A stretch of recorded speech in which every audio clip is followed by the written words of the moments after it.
So one of the questions that people always ask me in my workshops and classes is, Karen, I've heard that big box stores actually charge you for shelf space. I mean, is that true? How does that work? And am I going to have to put a lot of money up front to deal with these retailers? I'm not interested in paying them to put my products in stores.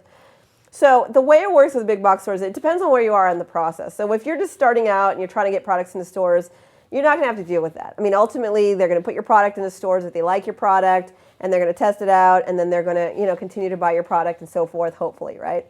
Well, there are exceptions where if you want a full section of the store, right, like a whole shelf space for your product, then they might charge you for positioning, right, of having that prime place in that retailer. That they might charge you for that if you wanted to get some prime placement. A lot of these bigger manufacturers and so forth spend the extra money to be able to get a space in that store that's ultimately going to help drive more products, and they're willing to pay some money because they're going to make money in return.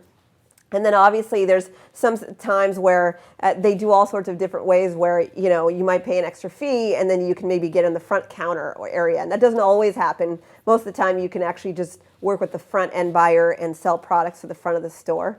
I explained that in another video. But ultimately, if you want to sell products to stores, it really ultimately comes down to, most of the time, it's not about you paying for shelf space. But there are exceptions to the rule. If you want prime placement, the buyers will ask you different options. Sometimes, certain grocery stores or certain types of stores will, throw in a fee for that type of thing. But most of the time, most of you, where you are at in the process, it's not a huge issue and you shouldn't have to worry about it. And ultimately, a lot of times it really comes down to you. If one retailer is telling you that they're going to spend they want you to spend a bunch of money, and you don't want to spend that money, don't do it. Go find another retailer that's not going to charge you for that extra space. So it does happen, but not that often, I guess. And it's not a huge concern, and I wouldn't worry about it. So I hope that helps.